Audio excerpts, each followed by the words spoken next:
What if your memories aren't yours, and the blood in your veins doesn't belong to who you think you are?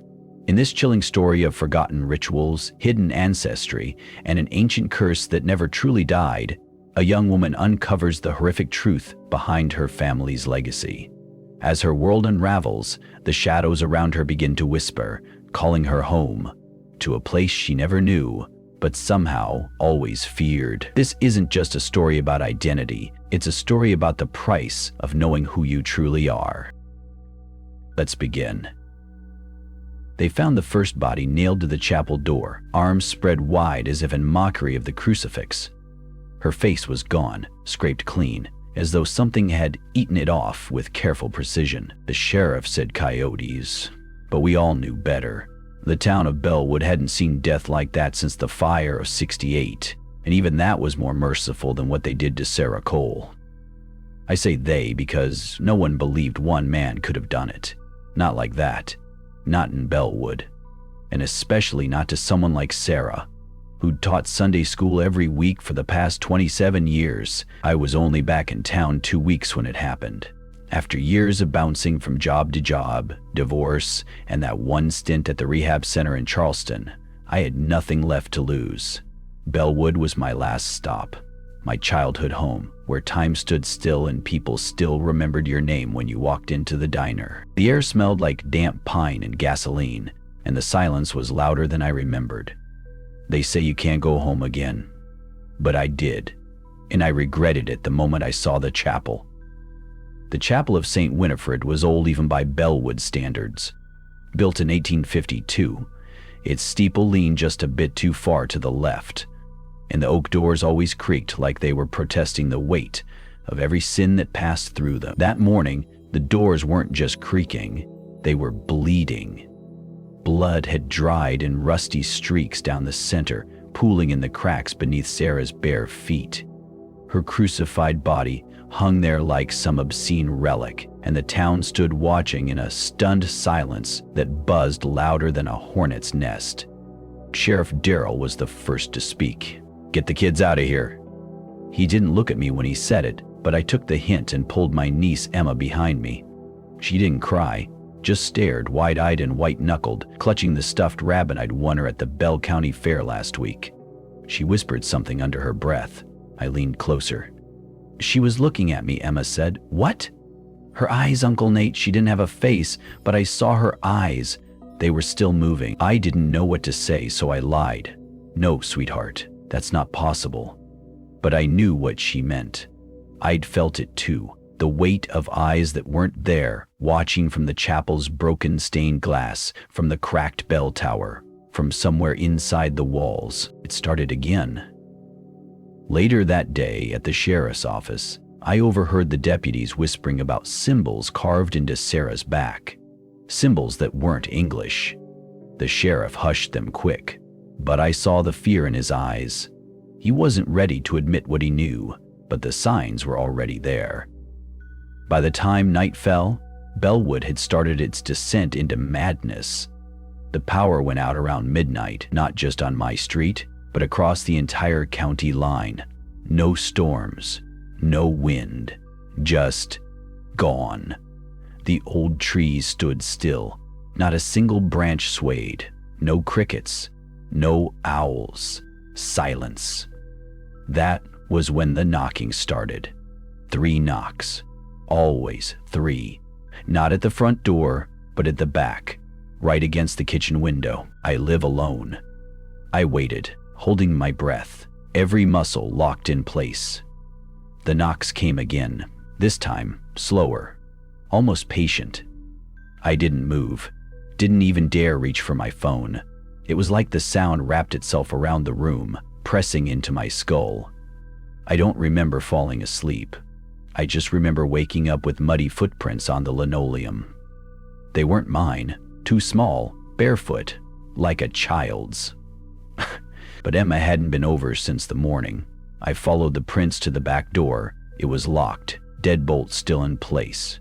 That's when I started looking into Sarah's death. At first, it was just to ease my mind, maybe prove to myself that what I felt wasn't real. But the deeper I dug, the more I found threads that stretched back generations. old church records, hidden beneath the library basement, newspaper clippings about disappearances in 1903, 1927, and 1955. Every 27 years, like clockwork. Each time, a body on the chapel door. Each time, a teacher, a caretaker, a woman known for protecting children. And each time, the sheriff said coyotes. I started asking questions. Most folks didn't like that. Bellwood has a way of keeping its rot buried, and it doesn't take kindly to people digging up bones. Pastor Rick cornered me outside the diner the next morning. His smile was too wide, his eyes too still. "You need to stop," he said. "Whatever you think you saw, it's not your burden." My niece saw something, so did I. He leaned closer, voice dropping low. "She's only 8, don't let her carry this." I stepped back. "And what about Sarah? She carried it, didn't she?" Pastor Rick didn't answer. He just walked away. Later that day, I found something behind the chapel. There's an old maintenance shed back there, forgotten by most, buried under vines and rust, but someone had broken the lock recently. Inside, beneath a pile of rotting hymnals and mold-eaten robes, I found a wooden box. Hand-carved, cedar, old. Inside were photos, dozens of them. Black and white, faded, curling at the edges. Women. Always women. Bound. Marked, faces twisted in agony. The back of each photo was labeled with a year: 1903, 1927, 1955, 1982, 2009, and then 2036. This year, Sarah's photo was on top. The same twisted pose, the same missing face. My hands were shaking when I put the box back. I didn't take it with me. Something about it felt wrong, cursed, like it didn't want to be moved. But I took a picture of one of the photos, just one. It was gone from my phone the next morning, not deleted, not corrupted, just gone. That's when I knew I wasn't going crazy. I was being warned. The next day, Emma went missing. I'll stop here, not because I want to, but because the next part doesn't make sense unless you've seen the chapel at night. Not just seen it, but felt it breathe. The lights flicker when you get too close. The wind dies. And if you listen closely, through the cracks in the stained glass, you'll hear it whispering. 3 knocks, 3 days, 3 taken. Today was day 1. The search for Emma began before dawn. I was already up, sitting at the kitchen table staring at the cold, untouched coffee in my cup when the call came. My sister's voice was shrill with panic. "She's not in her room." "Nate, the window's open. She's gone." I didn't wait for the sheriff. I was out the door in minutes, speeding down Route 11 with my high beams cutting through the mist. My gut told me exactly where to look. The chapel. It stood in the distance like a blackened tooth, crooked and rotting against the early morning sky. Fog rolled off the hills and clung to the graves, wrapping the churchyard in a blanket of gray. I killed the engine and stepped out, heart thudding like a war drum. The air was still, unnaturally so. Even the birds refused to sing. The chapel doors were ajar. Inside, dust swirled in beams of murky light, bleeding through the cracked stained glass windows. The pews were empty. The altar stood untouched. No Emma, but something drew me forward. Then I saw them. Footprints. Tiny. Bare. Leading from the main aisle to the pulpit, then veering left toward the sacristy door. I followed. The door creaked open, revealing a narrow hallway I didn't remember from childhood. It stretched longer than it should have, the walls pulsing with the damp breath of something old. Each step I took echoed too loudly, like I was walking inside a coffin. The hallway ended in a door I knew had never been there before. It was made of black wood, too perfect, too clean for this rotting building. No knob, no lock, just 3 deep scratches across its surface. A whisper slithered beneath the crack. "Nathan."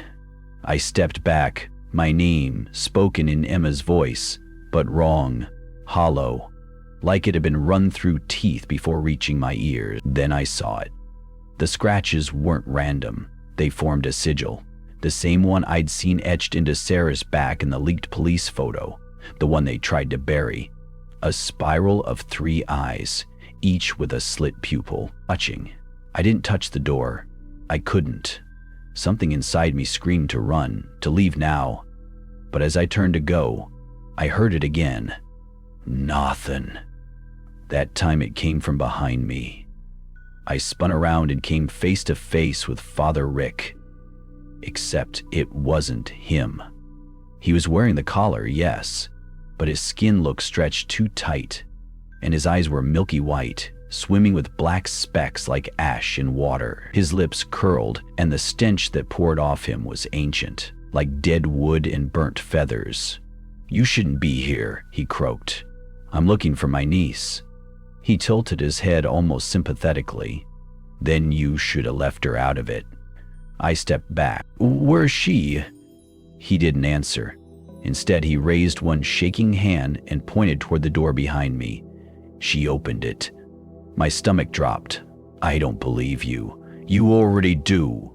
He took a step forward, and for a moment I could see it, his shadow flickering against the wall, long and wrong, with too many limbs and something twitching where his spine should be. I ran, bursting out into the morning air, lungs on fire. I didn't stop until I was back at the truck. I didn't look back. Not once. The chapel door had closed on its own, and I swore I heard it sigh. Back home, the sheriff was waiting. "You need to stop poking around, Nate." "She's gone. You know where she is, don't you?" He looked tired, older than I remembered. He rubbed his temple and exhaled slowly. "There are things we don't talk about in Bellwood, rules we follow, like leaving children to be taken?" His silence was my answer. That afternoon, I drove to the town library. I needed to know more, anything that could explain the door, the voices, the disappearances. Miss Delaney, the librarian, remembered me. "Your mother used to bring you here every week. You were always drawn to the old section." She hesitated. "You're looking into the church, aren't you?" I nodded. She sighed. "I shouldn't. But follow me." Down into the archives we went, beneath the foundation of the building into a crawl space lit by buzzing fluorescence and mildew. She handed me a bound collection of Bellwood's unofficial town history, handwritten, barely legible. That's where I found it. The Right of the Watcher. An ancient text, translated from Old Welsh, describing a pact made between settlers and a presence beneath the land. It demanded a sacrifice every 27 years, a woman of pure devotion, marked with the sigil of 3 eyes. The reward? Prosperity, protection, silence. Bellwood had been chosen. I flipped the page and saw a woodcut illustration, a door of black wood marked with the same sigil, children kneeling before it, a figure in robes standing behind them, arms outstretched. Then the next page, a list of names, each one matching the victims I'd found in the chapel records, all ending with Sarah Cole. Except one more name had been added in pen. Emma Leyland, 2036. I dropped the book. Miss Delaney stared at me, tears in her eyes. "You have to understand, this town doesn't survive without it." "Where is she?" She didn't answer. I left, trembling. Night was falling again. The second day. When I got home, something was waiting on my front porch. A box. Wooden, old. Just like the one I'd seen in the chapel shed. My hands shook as I opened it. Inside was Emma's stuffed rabbit. Its eyes had been sewn shut. There was a note pinned to its chest in jagged red ink. "She has seen. She must be sealed." I screamed through the box. The rabbit landed face down on the floor. When I picked it up again, it was wet, blood, fresh. That night, I didn't sleep. I sat on the floor, shotgun in my lap, waiting for the knocking to return. But it didn't. Instead, at exactly 3:13 a.m., the chapel bell rang. Once, twice, 3 times. I live 15 miles from St. Winifred's. There is no working bell in the chapel, and then the door opened by itself, just a crack, just enough for me to see the muddy footprints beginning again, this time leading into my home. There are moments when time doesn't move forward, it simply folds, like a scream caught in the throat of the world. That's what it felt like as I stood there, shotgun aimed at the footprints seeping across my hardwood floor. The silence wasn't empty, it was watching me. The morning after the incident at the chapel, I barely slept. The image of that woman's mutilated body, her eyeless face, the gory smile carved from ear to ear, burned itself into my memory with a vividness that refused to dull. Sheriff Tate had tried to contain the panic, of course, told the locals it was a wild animal attack, maybe coyotes high on roadkill, but we all knew that was bullshit. Coyotes don't crucify people. I sat on the edge of my bed, listening to the creaks and groans of the old farmhouse. The boards breathed beneath my feet. I could hear something beyond the walls, a low whistle, almost melodic, drifting in through the gaps in the windows like a tune hummed through rotted teeth. I was still holding the sheriff's warning in my mind. Don't go poking around that place again. Let the state boys handle it. But that wasn't an option. Not for me. The woman's necklace, the one that had slipped from the body when it was taken down, was the same silver chain my sister used to wear. A tiny cross bent at the tip from when we'd fought over it in 4th grade. I knew it like I knew my own hands, except my sister, Danielle, had been missing for over 6 years. By noon, I'd gathered what I needed: my flashlight, my grandfather's hunting rifle, and a worn field journal Danielle had left behind during her last visit to Willow Creek. The first few pages were sketches, branches, strange patterns, runes that looked like melted alphabets. But what caught my attention was the date at the top of the last entry. October 31, 2017, the day she vanished. Beneath it, written in the same tight script she always used when scared, were the words, "I heard them chanting in the field. Don't follow the red string. It loops back into the mouth." The chapel was cordoned off with yellow tape now. A pair of bored deputies sitting in a patrol car out front, sipping coffee and looking everywhere but at the building. I didn't approach. I knew there were other places to search, places no one bothered to watch. The cornfields behind the church had always felt wrong, even when we were kids. I remember Danielle saying once that the stalks whispered secrets if you listened long enough. That morning, as I stepped between the rows, I could swear the husks leaned toward me, just slightly, brushing my arms like they were testing the temperature of my skin. There were no birds, no bugs, just the sound of my boots crushing dried earth. About 20 minutes in, I found something that didn't belong.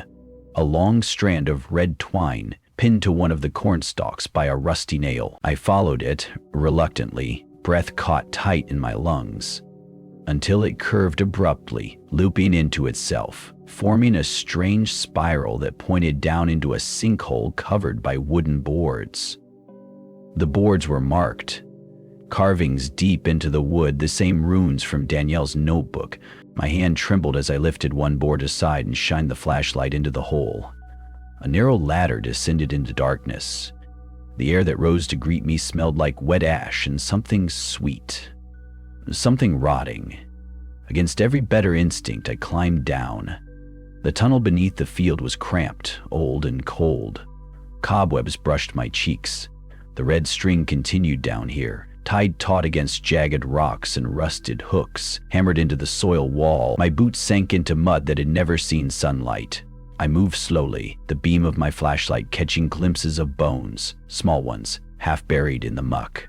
Then the sound began, a hum, low and rhythmic, like a lullaby played on broken vocal cords. I killed the flashlight, unsure why. Just something in me told me it could see light. And I wasn't alone.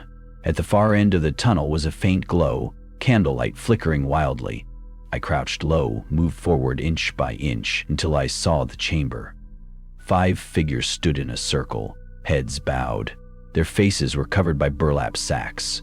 One of them, a woman, was holding something in her hands. A baby, I thought at first, until she turned and I saw it twitch. Not a baby, a creature. It had limbs, yes, and a vaguely human shape, but its skin was translucent, as if it hadn't finished growing. Its eyes were large, black, unblinking. They were chanting, not English, but Latin. A language older than either. One that made my nose bleed the longer I listened. The creature opened its mouth. It had no teeth, just rows of thin red threads stretched taut across its jaws like the strings of a harp. And then it screamed. The tunnel trembled. The figures fell to their knees. The creature screamed in echo. It passed through me like a knife through paper, leaving my bones cold. I fled. I don't remember climbing out. I don't remember running back through the corn. I only remember the moonlight and my sister's voice. It came from the edge of the field. Clear, familiar. "Ellie," she called, soft as dusk. "Ellie, don't follow it again. You won't come back this time." I turned. She stood there, at least something that looked like her, the same denim jacket, the same tangled hair, but her eyes were hollow and her skin was gray. She smiled and vanished. Back home, I tore through Danielle's journal again. I noticed something I had missed the first time, a drawing near the back. A rough map showing the field, the chapel, and a spot marked only as the mouth. There was a note beneath it, "They keep it buried, but it's still hungry." I didn't sleep that night, not even with every light on and my rifle across my lap. I kept hearing that hum, soft at first, then closer, closer. Then the whispering started again. From beneath the floorboards, the whispers didn't stop. They came in waves through the cracks in the floorboards, soft as breath at first, then firmer, like fingers pressing into my skull. It was always the same phrase, spoken in a language I didn't know, but somehow understood. It meant, "Feed the mouth. It remembers you." By the second night, I stopped pretending to sleep. My house no longer felt like mine. The shadows didn't fall where they should. My reflections in the hallway mirror blinked when I didn't. Even my dog Murphy refused to step foot inside anymore. He whined outside the front porch, tail tucked so far between his legs he looked deformed, and when I reached for him, he bared his teeth at me. I sat in the kitchen, Danielle's journal open in front of me, the pages smudged with old tears and new fingerprints. The crude map marked the mouth lay beneath my hand. I ran my fingers over it again and again, as if contact could give me answers. The place she'd drawn was deeper in the woods, past the cornfield and through a thicket we used to call Dead Man's Turn. It had gotten its name after an old hiker went missing there in '82, and all they found was his hat, impaled on a snapped tree branch 15 feet up. But that wasn't what unsettled me. It was the new note scrawled in the margin. Words I swore hadn't been there last time I looked. "You were there once before. Don't you remember?" No, I thought. I'd never been there. I'd never. But the memory came like a slow leak through a cracked dam. A flashlight, an overturned tree, Danielle holding my hand and whispering, "Don't look at the face, just don't look." And something crawling from beneath the roots, its limbs bending wrong, its voice singing the same tune that haunted my house now. I fell out of my chair. It wasn't just a nightmare, I had been there. And we'd run. But why couldn't I remember it until now? By dawn, I'd packed again. I didn't bother locking the house. What was the point? Whatever wanted in already knew the way. The woods behind the fields had always had a shape to them, a logic. Deer trails, logging roads, even a rusted fence that marked the old parish line. But now, they shifted. Trees grew at odd angles with bark that peeled in the shape of faces. I swear to God, I saw one blink at me, a knotted eye beneath moss-laden branches. I walked until my legs ached and my throat was raw from breathing the heavy fungal air. Then I saw it, a clearing shaped like an eye, just like in the journal. At the center was a sinkhole ringed with stones. They weren't natural. They were carved, each with symbols I'd seen before, the same as the ones from the tunnel. Danielle's sketches. Some were sharp, like thorns.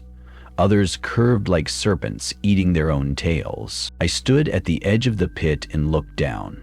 It was bottomless, or at least it felt that way, blacker than night, the kind of dark that made your heart forget how to beat. And from somewhere deep inside, something stirred. The wind shifted, and I caught that smell again, wet ash and spoiled fruit. And then I heard her. "Eli, please." I didn't remember moving. One second I was on the edge, the next I was climbing down, scraping my hands raw on twisted vines and slick roots that oozed black sap. The descent felt endless. I swear I lost hours, maybe more. Time meant nothing here. At the bottom, I found a door. It was stone, circular, covered in more runes, and in the center was a symbol I'd seen once in a fever dream. A mouth with too many teeth, open wide, swallowing a star. The door was ajar. Inside was a room that shouldn't exist. Massive, ancient, with walls made of flesh, not stone. Pulsing, breathing, veins like tree roots throbbed beneath the surface. There was no ceiling, just darkness swirling like storm clouds. And in the middle stood Danielle, or someone wearing her. She turned, smiling that same broken smile from the chapel corpse. Her skin was stretched tight, eyes glowing faintly yellow, her fingers long and spindly like the twine from the field. "You came back," she said. "I knew you would." I stepped forward, rifle trembling in my grip. "What the hell is this place? What happened to you?" She didn't answer. Just walked toward me, feet not touching the ground, arms raised. "They fed me to it," she whispered. "They said it was the only way. Now I see. Now I understand." "Understand what?" I backed away, but the wall behind me pulsed warm against my spine, as if trying to pull me in. Danielle stopped inches from me. Her breath smelled like soil. Her voice was barely a whisper now. "The mouth doesn't eat to survive. It eats to remember. And it remembered you." Then she raised her hand and touched my forehead. My mind snapped. Memories poured into me like boiling water. I saw a younger me, barely 12, wandering into the woods alone. I saw the altar, the ropes, the chanting figures, one of them being Sheriff Tate.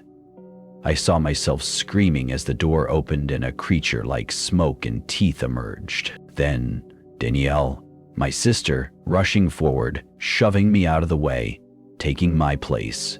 She saved me, and I'd forgotten. The creature didn't kill her, it marked her, claimed her. I dropped to my knees, sobbing. Danielle, or what was left of her, knelt too. Her voice was soft, almost kind. "It's okay now, it just wants you to see. Once you remember, it lets go. But you came back, Eli. You opened the door again." I looked up at her, my heart breaking. "Can I get you out? Can I fix this?" She shook her head. "You can't fix what isn't broken. I'm part of it now. We all are." Behind her, the room pulsed faster. The walls quivered. The blackness above began to descend like a massive curtain drawn downward. Something was coming. She turned to face it. "You need to leave. It's not hungry for me anymore. But what about you? It wants you, Eli." The blackness surged downward, a roar echoing through the chamber like 100 voices crying out at once. She shoved me, hard. I fell backward through the stone door, tumbling up the pit like I was being dragged by invisible hands. The light returned in painful bursts.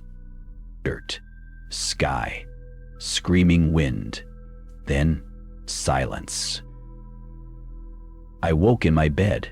My hands were clean. My boots were dry. Danielle's journal was gone. I stumbled outside. The sun was shining. Birds chirped. Murphy ran up to greet me like nothing had happened. Except the woods were gone.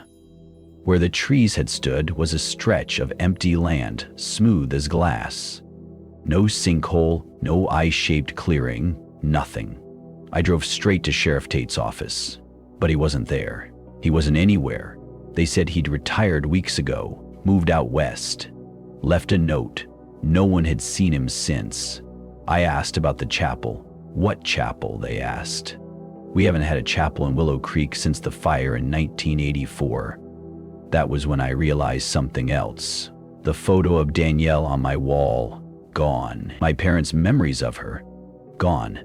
Even my own voicemail greeting, once her voice in the background laughing, silent now. It had taken her, and now it was taking her away. I rushed to my attic, dug through old boxes, yearbooks, birthday cards. Every mention of her had vanished. The mouth didn't just feed, it erased.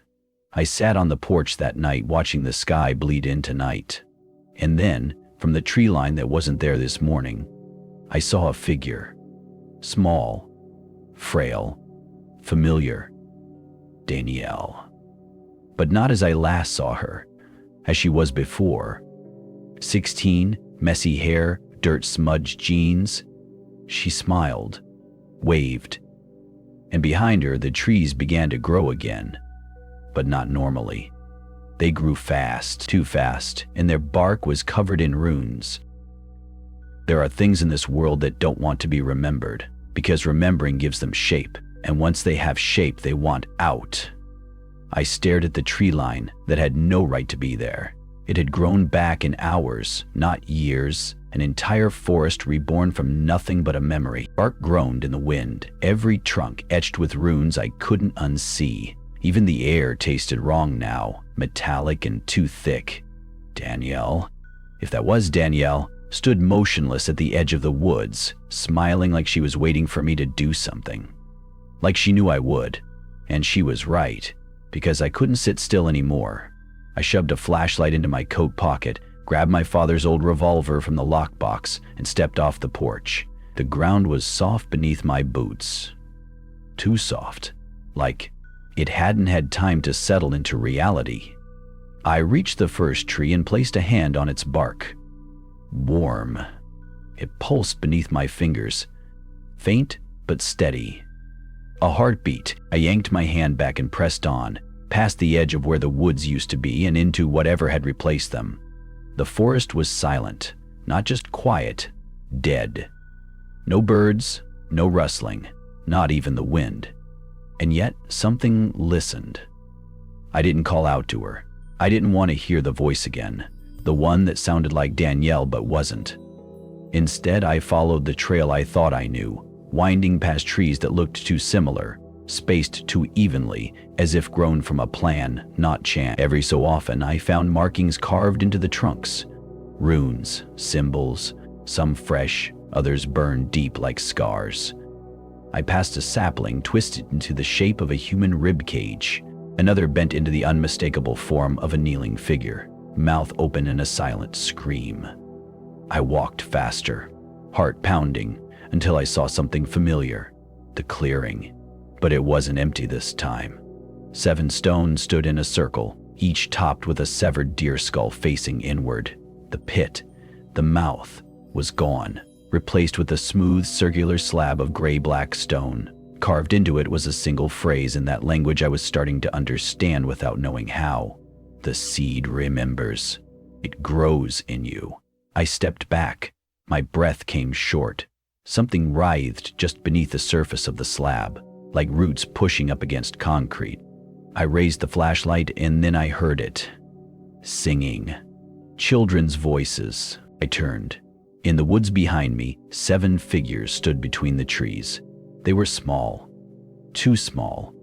Wearing burlap sacks over their heads with rope tied around their necks like leashes. Their arms hung at odd angles. I couldn't see their feet. They sang in unison, voices warped, echoing, 1 for sorrow, 2 for flame, 3 for silence, 4 for name. I turned and ran. I didn't make it far. A root shot up from the ground and caught my ankle, twisting it hard. I hit the dirt face first, the flashlight skidding away. When I looked up, I saw her again. Danielle. This time, she looked different, not like the version from the stone chamber. but younger, barely 13, clothes torn at the sleeves, skin pale. Her eyes, though, were wrong. They shimmered with something ancient, something vast. "You forgot about me," she said softly. I struggled to sit up.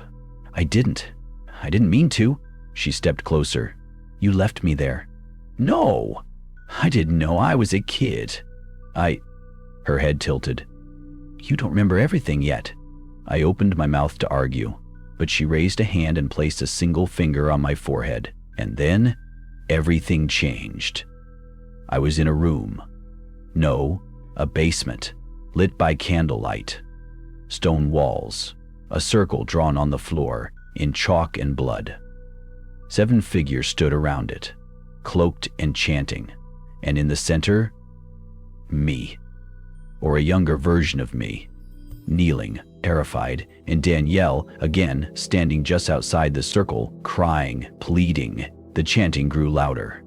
I saw Sheriff Tate among them, and beside him, our parents. They were offering me, until Danielle stepped in. She broke the circle, pulled me out, and the entity, whatever it was, took her instead. I came to with a gasp, lying on the forest floor, alone, but not really, because now I remembered everything. Danielle hadn't just saved me. She had bound herself to the mouth in my place, and the cost had been enormous. The forest had been erased. Not burned, not logged, erased. Because the ritual had been broken, the entity denied its offering. It had sulked into the earth, asleep. Until now, until I came back, until I brought the memory with me. When I emerged from the woods hours later, morning had returned, but the world felt wrong. I walked back into town, unnoticed by people who didn't recognize me. Stores had different names. The diner I used to eat at was now a vape shop. The church had been converted into a brewery. In Sheriff Tate's office, gone, replaced by a hair salon called Root Revival. I stumbled home, heart pounding. Inside, nothing was where I'd left it. No photos of Danielle, no journal. Even my father's revolver was gone from the lockbox, replaced by a wedding ring I'd never worn before. My reflection in the hallway mirror blinked back at me, but this time it looked, younger, cleaner, like I'd never seen the mouth. I stumbled into the bedroom and found a woman asleep on the bed. Not Danielle. Someone else. A wedding photo on the nightstand showed me smiling beside her. Suit and tie, champagne in hand, my name engraved on the frame. Eli Marrow, ST 2017. But I'd never gotten married. Not in this life. I backed away from the bed, heart hammering. That's when I heard it again, the singing. Soft, from outside the window. 5 for hunger, 6 for pain, 7 for the mouth, and 8 comes again. I looked out and saw the children again, standing on my front lawn, smiling, waiting. I didn't scream, not when I saw the children. Not when I realized they had no feet. They floated, just slightly. Toes never touched the grass. The burlap sacks over their heads twitched with each verse. They sang and synced, each voice from a different time. Accents, inflections, dialects. One sounded like a 1920s radio announcer. One whispered like a Civil War widow. One just laughed, shrill and high-pitched, skipping syllables altogether. I closed the blinds. Then I turned around and the woman in my bed was sitting up, staring at me. She blinked slowly. "Eli? What's wrong?" Her voice was groggy, but her tone, it didn't match. Too flat, too calm, like she was reading off a script she'd never seen before. I swallowed. "I just need a second. Just go back to sleep." She kept watching me, her head tilted slightly, exactly like Danielle's had in the woods. My heart thudded. She wasn't real. This whole house wasn't real. None of it belonged to me. This wasn't my timeline, not my life. The mouth had rewritten everything, but it couldn't quite fake the emotions, not well enough. It didn't know how people hesitated, how they mistrusted. It didn't understand the silence between the words. I backed away from her slowly and slipped out of the bedroom, locking the door behind me. The singing had stopped. The children were gone, but something new had arrived. There was a knock at the door. 3 soft taps. Then a pause. Then one final knock, louder. I didn't answer. Instead, I moved to the back hallway and checked the basement door. Still sealed. I hesitated, hand on the knob. Whatever was coming. It wasn't just ritual anymore. It was convergence. Multiple timelines bleeding together, lives stacked atop one another like palimpsests, each one whispering beneath the surface of the next. The forest had remembered, and now, so had I. So, I did what any rational person would do. I went back to the clearing. This time, I took the long road through town. Things were off everywhere. The street names had changed. Ashcroft became Anchor's Row. Sycamore turned into Foxlight Boulevard. And the people? Those who noticed me, glitched. That's the only word for it. They froze mid-step, mid-sentence. One man spilled coffee on himself and didn't react. A child stood by a puddle for 10 minutes, staring into it like it held secrets. Something was collapsing, or waking up. By the time I reached the clearing again, the forest had changed. Not just in shape, but in intention. The trees had curved inward now, forming a dome. The air buzzed, and in the center of the circle, standing atop the stone slab, was Danielle, but not 13-year-old Danielle. This one was older, my age. Her hair wild, her hands stained with soot. She wore the tattered remains of the cloak I remembered from the ritual chamber years ago. But her eyes, they burned. Gold and violet threads danced across her irises like lightning trapped under glass. "You came back," she said. "I remembered," I whispered. She nodded. "Then it's begun." I stepped closer, careful not to touch the slab. "What is this? What am I seeing?" "A cross-section," she said simply, "of time, of self. The mouth doesn't just eat, it stores. Each offering adds another layer, and when enough layers rot," she gestured around, "it cracks. You're not real." "I am," she said, "but not the way you want. I was never meant to survive the ritual. But when I pulled you out, something latched onto me. A seed. You weren't the only thing it needed." She looked down at her hands. "I became the root." Her skin pulsed faintly. Lines of dark, ink-like veins moved just beneath the surface, forming patterns, then unraveling them. "You're part of it now," she said. "That's why the town changed. Why the children came. You opened a door that was never meant to be reopened." I shook my head. "Why me?" "Because you were meant to forget," she said, "but you didn't." And then she stepped aside, revealing the slab had cracked. Beneath it was an earth. It was an eye, a massive glassy orb the color of decayed milk, staring up from the deep. It blinked once, and the forest shivered. I stumbled back. "What the hell is that?" she answered calmly. "The mouth." "No, it was a pit, a place." She cut me off. "It was a lens. It was always watching, but now it's awake." I looked down again and realized the stone slab wasn't just cracked, it was breaking. Hairline fractures expanded, revealing the soft tissue beneath, pulsing, wet, and rhythmic. From within, something pushed upward. Danielle stepped back. "We don't have much time." "For what?" I demanded. "To end this." She reached into her cloak and pulled out a book. Not a book, the book. The one I'd seen in my father's hands that night in the basement. The one bound in stitched leather, its pages made of something older than paper. She held it out to me. "This was meant for you." I took it. The cover felt alive. Warm and firm like skin that had been dried but never fully died. It pulsed in my hands like it was listening. "Read it," she said, aloud. So I did. The words didn't make sense at first.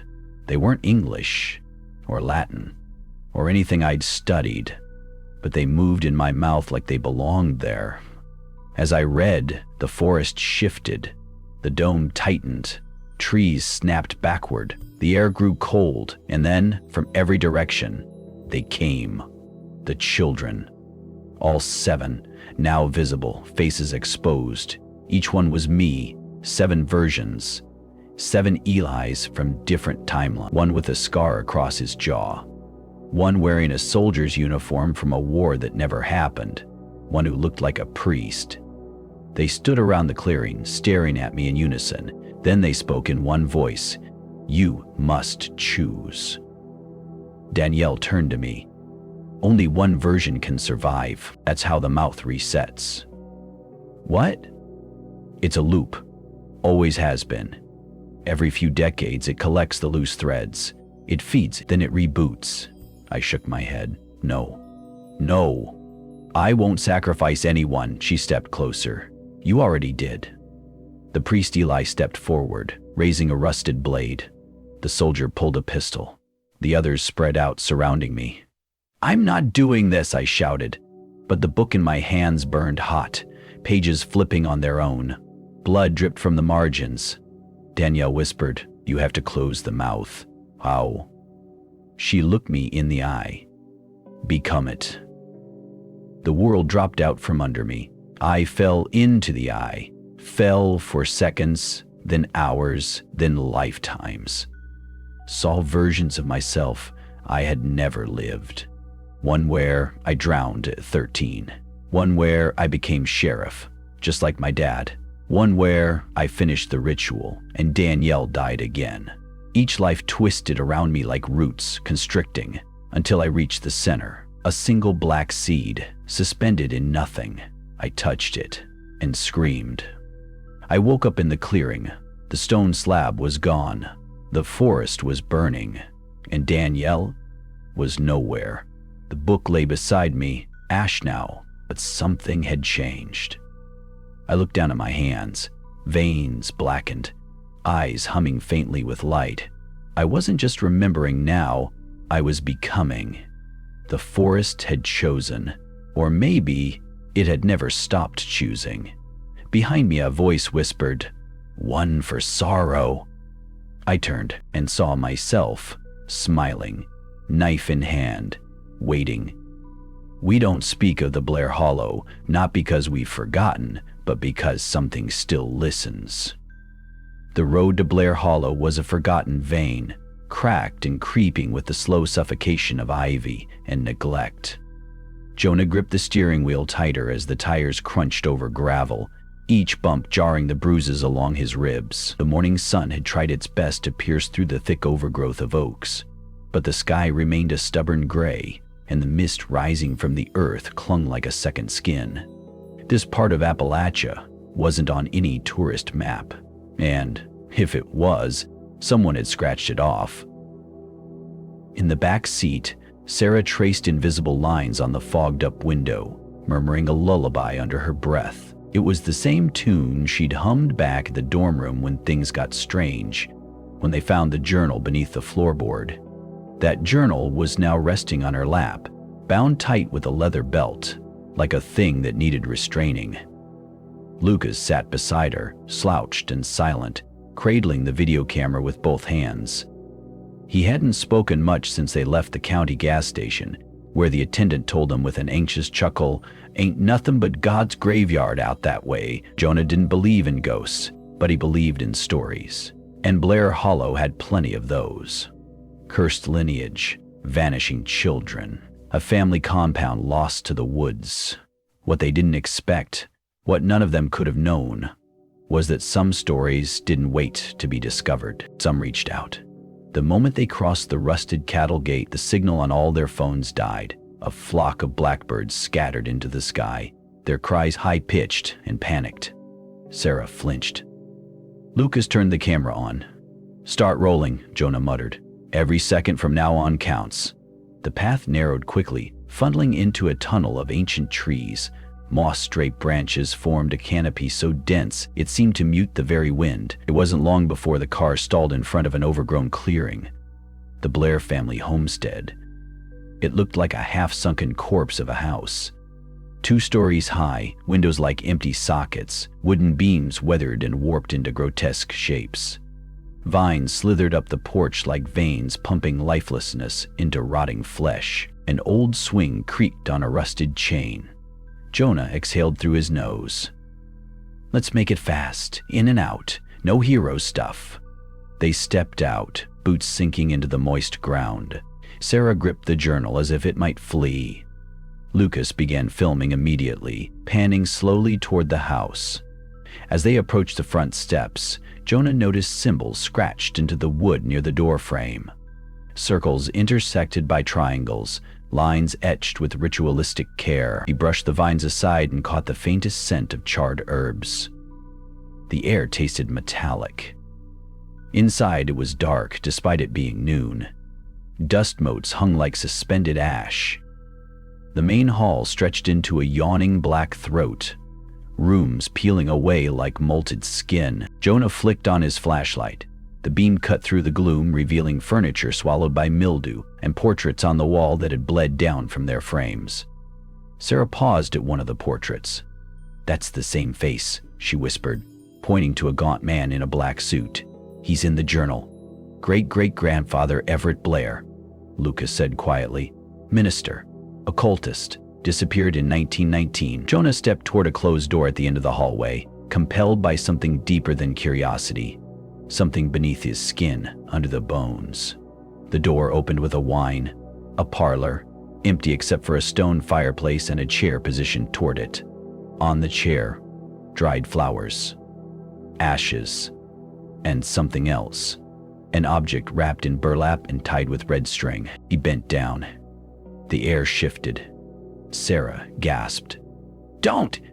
But he already untied it. Inside was a doll. No, not a doll. Something humanoid, yes, but its face had no features, just a pale oval of porcelain. Carved runes circled the crown of its head like a grim halo. Suddenly, from upstairs, came the sound of footsteps. They froze. Jonah raised his hand.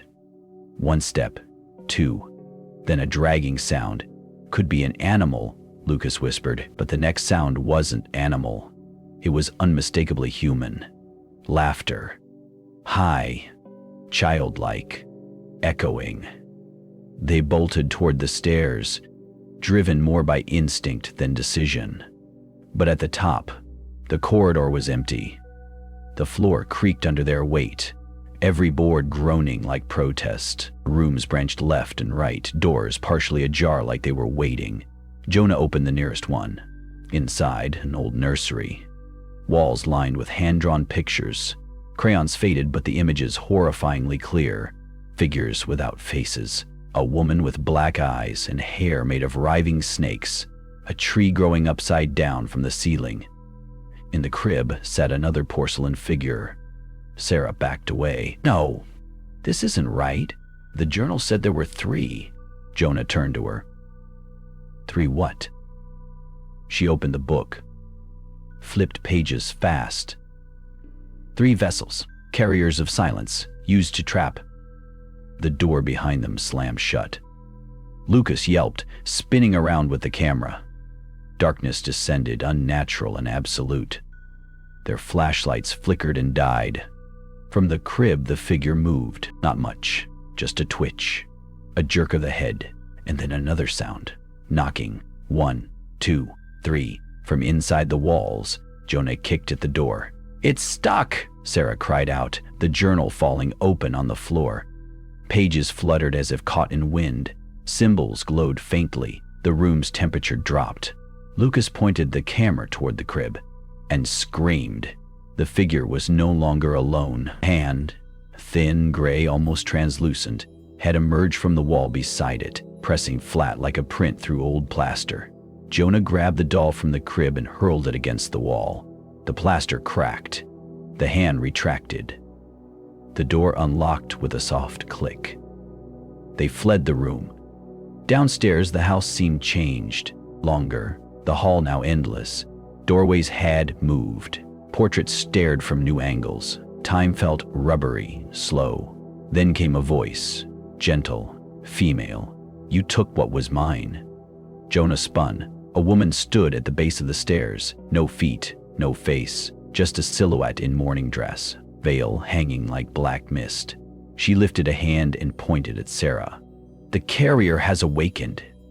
The house groaned, the walls pulsed. Jonah dragged Sarah and Lucas through the back door, which led to a sagging porch overlooking the woods. But the woods had changed too. No trail, no sun, only trees, tall, twisted, listening. "We're not out," Sarah said. "This place doesn't let go." Behind them, the door slammed shut.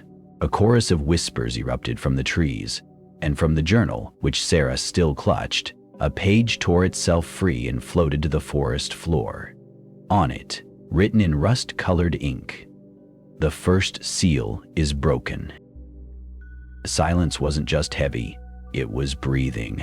The inside of the Coldwater County Courthouse hadn't changed since the 1940th. Yellowed linoleum, buzzing fluorescent lights, and walls lined with glass cases displaying faded photographs of sheriffs long dead gave it a mausoleum feel. Ivy pushed through the cracks in the southern windows, and the air reeked of mold and something deeper, something metallic and almost sweet. Angela kept staring at the worn-out clock above the receptionist's desk. It hadn't moved in 20 years. Just like this town, she thought. They stood in the hallway outside room 2B, where the records office had been locked for years. Ricky was pacing, his boots thudding against the warped wood floor. Thomas leaned against the wall, eyes sunken, looking like he hadn't slept in a week. Angela noticed he had stopped drinking coffee altogether, replacing it with silence and cigarette smoke. "No one's supposed to be here today," Ricky said Sunday. "The courthouse is closed." "Then who unlocked the main door?" Angela whispered. They all turned toward the echo that had followed them up the stairs. It was subtle, like a sigh in a cathedral, the kind of sound that didn't belong in the world of the living. "Let's get it over with," Thomas grunted, and pulled out the rusted key they'd found in an envelope inside the church's old hymn book, marked only with a date, August 13, 1962. The lock clicked with reluctant groaning. The door opened into darkness. The records room wasn't just dusty, it was untouched, like a preserved crime scene. Rows of filing cabinets loomed like metallic tombstones. The air was heavy with the scent of forgotten secrets. Angela moved first, switching on her flashlight. Dust particles danced in the beam like ghostly motes. They spread out, searching by year. Ricky opened drawers from the 1980s, yanking out birth certificates and county maps. Angela focused on the 1960s. She skimmed through housing permits, land purchases, and one oddly thick file labeled Thompson Eleanor, deceased. She paused. "Guys, I think I found something." Thomas stepped over, eyes immediately locking on the name. "My grandmother," he muttered. Angela opened the file. Inside were handwritten notes, newspaper clippings, and faded Polaroids. The first clipping read, "Local mother found dead in cellar. Foul play suspected. Infant daughter missing." The photo beneath it made Angela recoil. A woman with long dark hair, eyes wide open in death, mouth frozen in a silent scream. Blood pooled beneath her, staining what appeared to be a wooden floor. But it wasn't the photo that sent chills down Angela's spine. It was the figure in the back, a man, blurry and indistinct, standing at the top of the cellar stairs. No face, just a long black coat and gloved hands, watching. Ricky leaned in. "That coat, that's the same one from the painting in the church attic." Thomas was frozen. "That's my grandfather's house." "But he never said she was murdered. He said she fell down the stairs." Angela flipped another page. It was a letter, handwritten, dated August 9th, 1962. "To whom it may concern, if you are reading this, then I have failed to stop it. The thing in the woods, it's older than Coldwater, older than this country. It wears our names, our faces, and trades its favors for silence. My family made a pact long ago. Land for blood, peace for tribute. I tried to end it. God forgive me, I tried. The letter trailed off into ink smudges, like someone had dropped tears. Or blood. Thomas took a step back. My father, he always told me we were caretakers of this land, protectors, but he never said what we were protecting it from. Angela's voice cracked. Your family didn't protect it, Thomas. They fed it. They took the files and left in silence. Outside, the sun had dipped below the trees, casting long shadows over the courthouse steps. As they reached the parking lot, Ricky stopped short. His truck door was wide open, keys in the ignition, but none of them had touched it. Someone's been here, he whispered. Angela turned sharply and saw it. At the edge of the woods behind the courthouse, a figure, not moving, just watching. Go, she snapped. Everyone, get in the car. But Ricky didn't move. That's my brother. Angela grabbed his arm. Your brother died in '97, Ricky. I know, he said, tears already forming, but that's him. He's even wearing the football jacket. The figure took a step forward. Angela didn't wait to see more. She shoved Ricky into the truck, yelled for Thomas, and they sped down the gravel lot, tires kicking up dust. In the rearview mirror, the figure stood in the middle of the lot, unmoving. As they turned the corner, it lifted one hand in a slow, unnatural wave. Back at the motel, they laid out the documents across the bed. The lights flickered, and the TV turned on by itself, static hissing like whispering voices. Angela clicked it off. We're not alone in this anymore, she said. Whatever we woke up, it's watching. Ricky nodded slowly. And it's wearing our dead like costumes. Thomas was flipping through more pages when he paused. Look at this. He held up a weathered map. On it were red X's across certain parcels of land surrounding Coldwater, most of them now abandoned or forested over.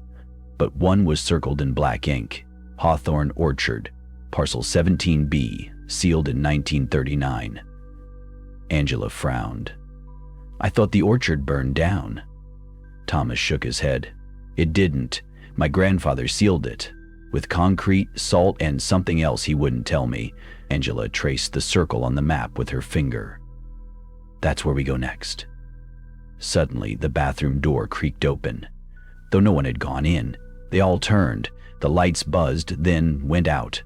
Total darkness. And then, from within the bathroom came a voice. A little girl's whisper. Why did you take my name? The wind had changed. Mackenzie could feel it the moment she crossed the threshold of the abandoned cabin at the edge of the marshes. The air inside somehow thicker, denser, like breathing through oil. Ethan entered behind her, one hand still clenched around the flashlight, the other hovering close to the small pistol he'd retrieved earlier. Legal in this part of Georgia, even if questionably obtained, the cabin had once been used by trappers, maybe even moonshiners during the Prohibition years. Its low beams blackened by smoke, the boards on the floor groaning like voices half asleep. But now it stood empty except for the remnants of something far older than any historical purpose it once served. Don't touch anything, she whispered. Not even the walls. Ethan nodded, his breath forming wisps despite the stifling heat. In the far corner was the trunk, the one they had seen in the photographs, the one Noah mentioned with a look in his eyes that hadn't belonged to him. The carved sigils along its edge pulsed faintly, like veins just beneath skin. Mackenzie approached carefully, the floor creaking under each step. Looks like something out of a museum exhibit, Ethan muttered, or a horror movie.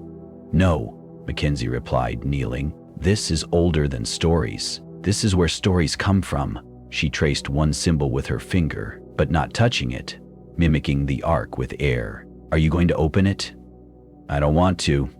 Then don't. I have to. The latch opened with a sound like tearing cloth. Inside, instead of tools or old clothes, was a pile of withered parchment.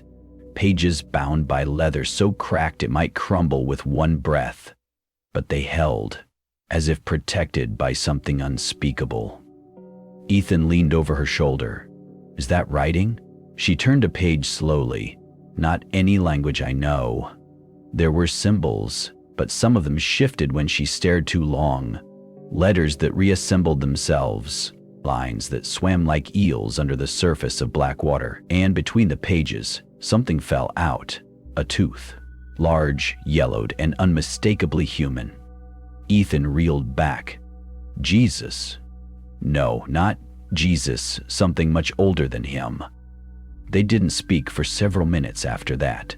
The wind outside rattled the broken windows. A low, nearly imperceptible humming started in the bones of the cabin, as if the very structure had inhaled and was waiting to exhale.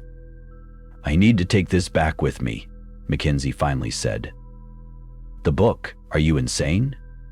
If we don't understand what's in it, we won't understand what we're fighting. We're walking blind." "And bringing that thing makes you less blind?"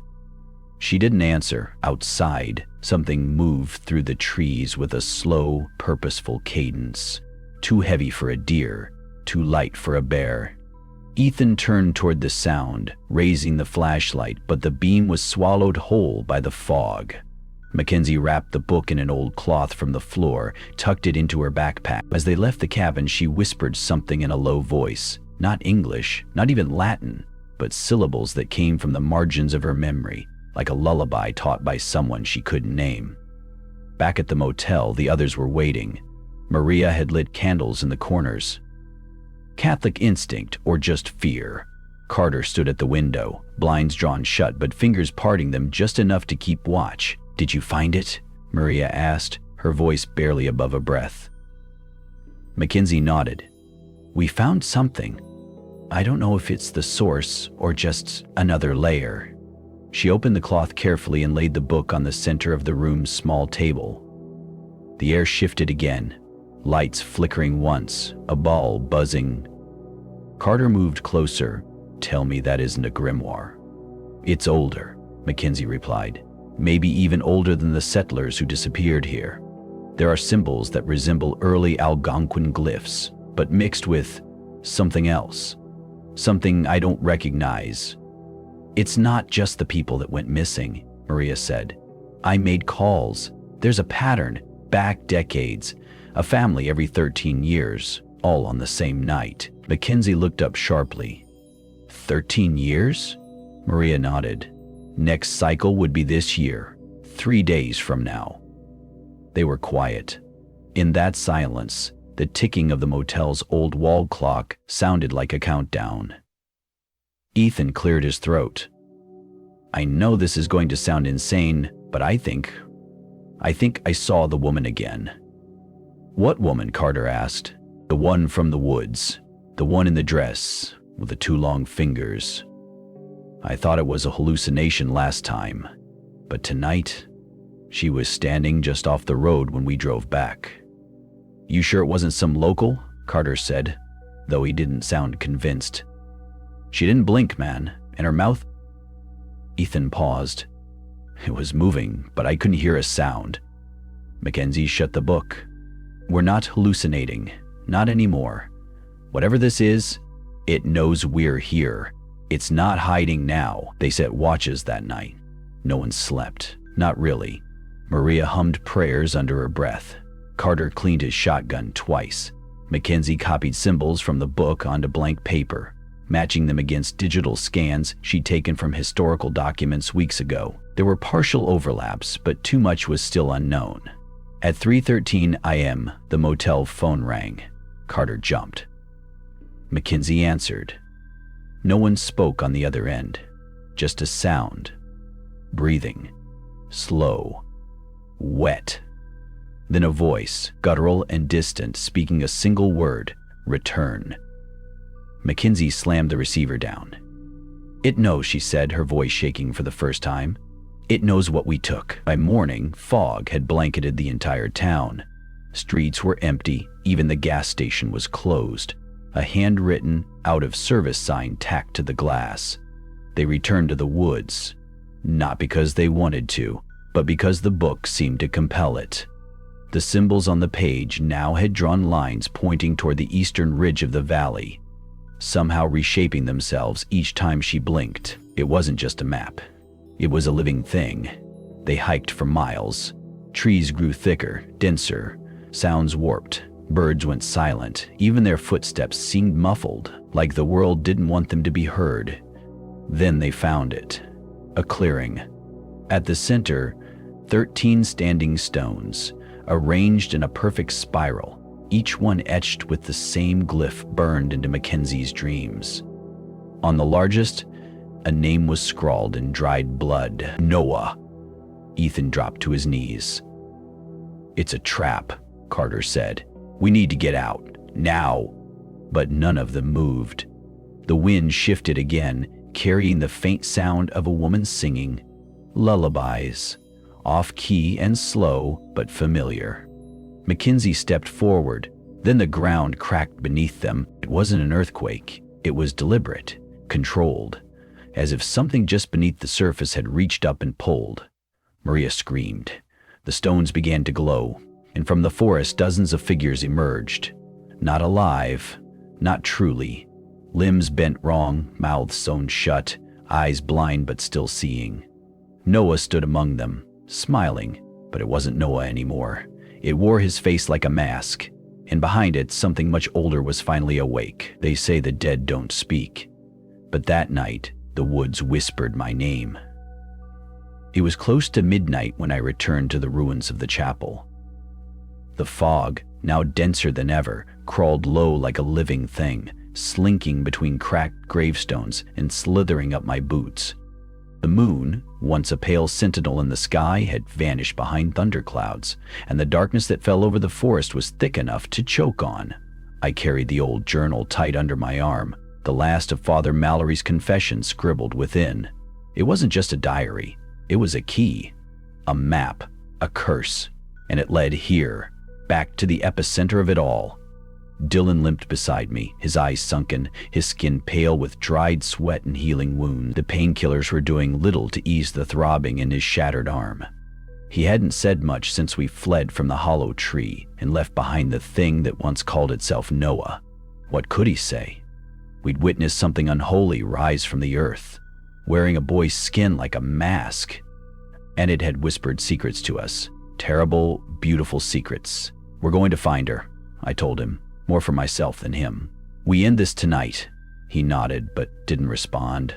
His gaze was fixed ahead, past the chapel ruins and into the thinning trees beyond, the edge of the grove. The place where the veil was weakest. Father Mallory's final entries described the ritual in sickening detail, a convergence of pain, blood, and memory that could bridge worlds. The church hadn't been the anchor. It was merely the entry point. The real location, the true altar, lay just past the chapel, buried beneath a circle of stones carved with names that didn't belong to this world.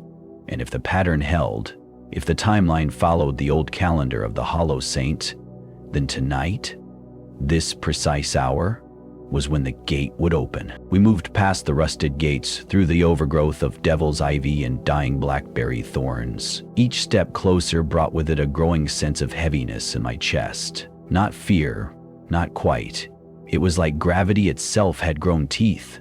The clearing was smaller than I remembered, just a circle of earth surrounded by 7 lichen-covered stones. Each had a name etched into it, but the letters shifted when I stared too long. One moment they read mother, the next judge or lover. Roles, not names, archetypes. The hollow ones. I laid the journal open on the ground, letting the wind flip its pages until they settled on the final confession.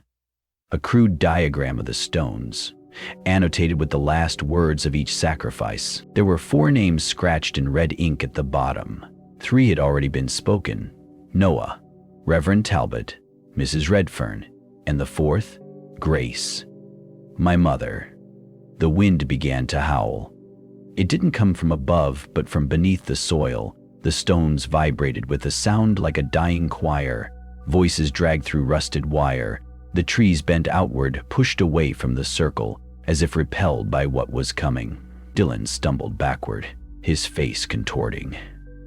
"They're here," he whispered. "No," I said, voice hollow. "They never left." The ground inside the circle cracked.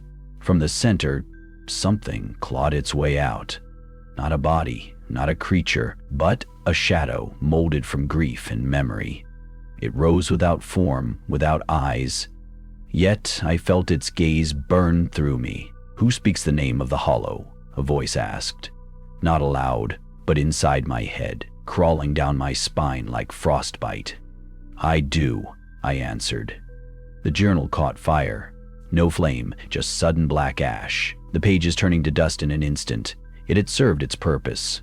All that was left was what I carried inside me. The shadow split, peeling open like a wound. And from its center emerged a figure cloaked in the same translucent black. A woman, barefoot, face obscured by a veil of hair. "Grace," I whispered. She looked up. It wasn't her face I saw, but something wearing it, something that smiled with too many teeth. "You were never supposed to be born," she said softly. The clearing shifted. We weren't in the woods anymore. The trees melted into walls of rot, the stones into pews. We were inside the chapel again, but this time it wasn't abandoned. Dozens of congregants filled the pews, faces half-formed, skin flaking like wax. All of them turned to stare.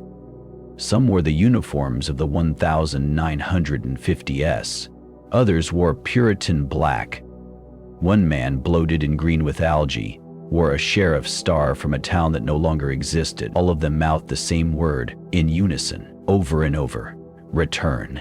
Dylan grabbed my arm. "We have to leave, now." I shook my head. "We're past that." The Grace thing stepped down from the altar. With each step, the floor moaned. She raised her hands and the congregants followed suit, forming a circle around us. Their eyes, black as coal, began to weep something oily. Then came the sound of breaking bones. Dylan cried out and collapsed, clutching his ribs. His body bent backward, like something inside him was pulling the strings. I stepped forward. "Take me instead," I shouted. "Let him go." The Grace thing turned. "You were never meant to return, and yet you bear the key. The blood remembers." She raised a hand toward me. My chest ignited with pain. I fell to my knees, coughing, and something hard hit the floor. It was a tooth. My own. Then another. Blood filled my mouth. The veil between worlds was opening, and I was the sacrifice. But just before the darkness consumed me, a sound pierced the chapel. A bell. No, the bell. The chapel's long, dead bell tower rang once, then again, and then came a scream that didn't come from this world. A scream I had heard once before, from the hollow tree, when Noah changed. It came again, louder, closer. The congregants turned.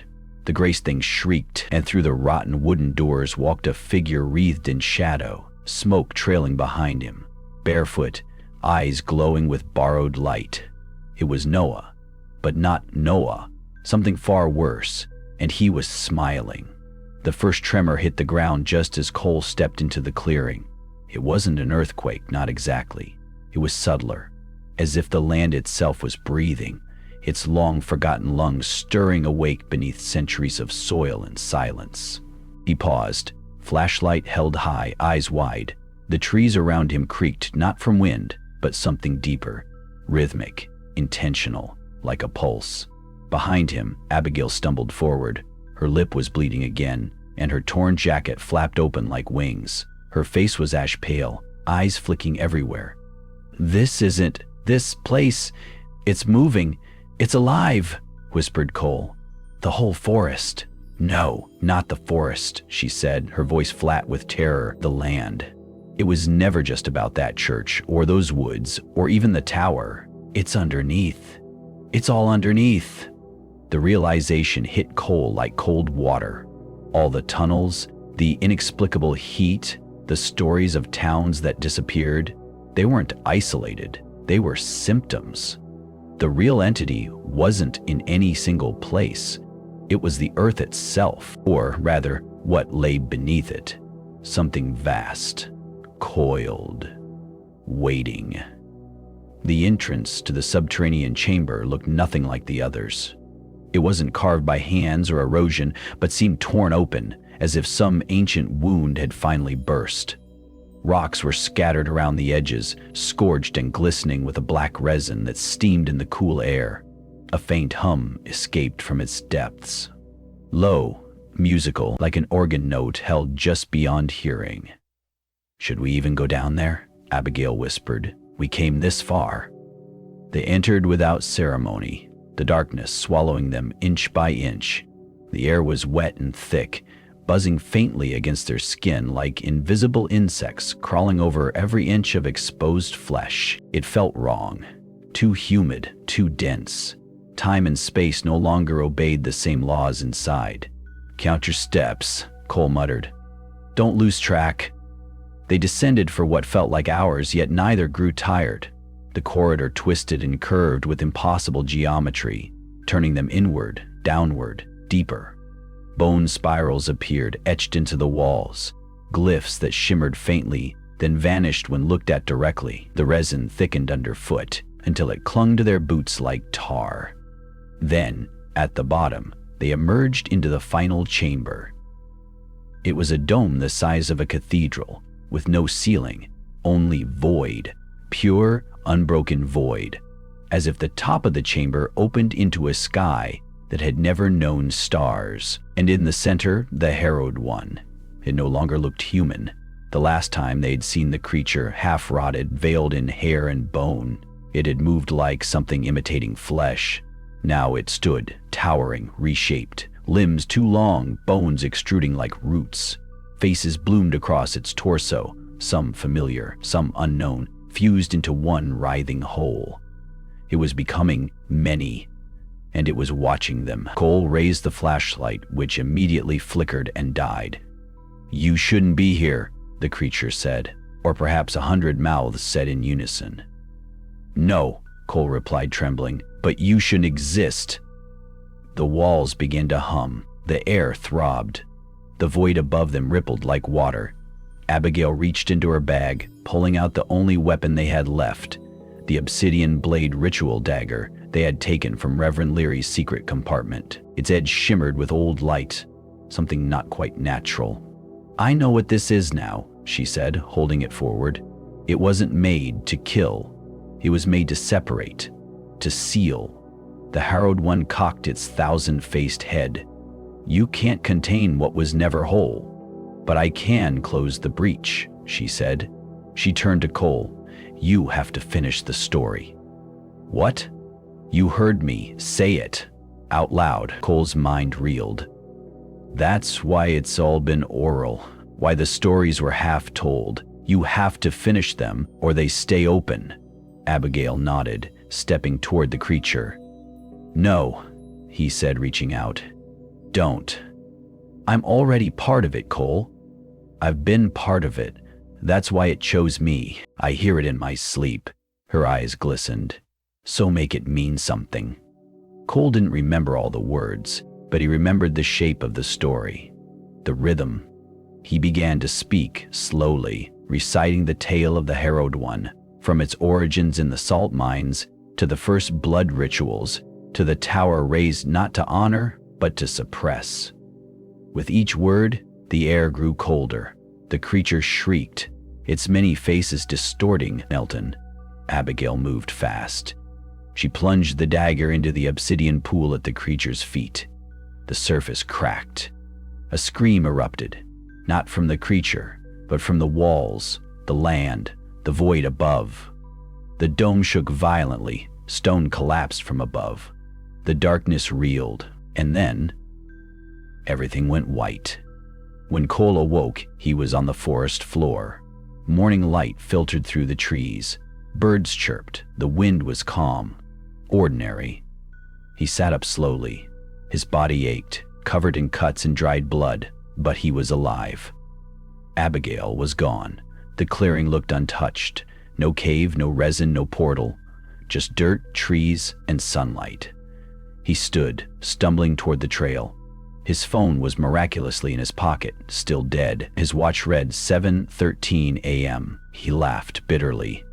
Back in town, nobody remembered what happened. Sheriff Miller claimed he hadn't seen Cole in days, but assumed he was out fishing. The library had no records of the tower. The old man who gave them the map never existed. And Abigail? There was no record of her ever having worked at the archive. Her apartment was vacant, her name gone from town files. It was as if she had been swallowed whole by the story. Weeks passed. Cole tried to move on. He left the town, drove north, settled in a cabin near Lake Michigan. But the dreams didn't stop. Every night at 3:13 a.m., he heard the hum, the pulse, the void. One evening he received a package at his door, no return address. Inside, a journal, worn leather, familiar handwriting, Abigail's. He flipped it open. The pages were filled with drawings of tunnels, glyphs, faces, and one note on the final page. I found the breach, but it wasn't the last one. If you're reading this, you know that too. Look for the water tower in Elmsbrook. That's where it starts again. Cole closed the book, heart pounding. He looked out the window. On the distant hill, a water tower rose into the fog, gleaming with rust, and from its base, a dark shape was already moving toward his cabin. And that was the end of the story. Or maybe just another beginning waiting in disguise. Thank you for sticking with me through every whisper in the dark, every strange glyph on the wall, and every shadow that never quite stood still. If this tale gave you chills, kept you up at night, or made you double-check the basement door, then I've done my job. Special thanks to everyone who listens, comments, and shares your own eerie stories with me. You're the reason these voices get louder, clearer, and maybe a little harder to ignore. Until next time, remember, not all stories end. Some just wait in silence for someone like you to find the next page. Sleep well, if you can.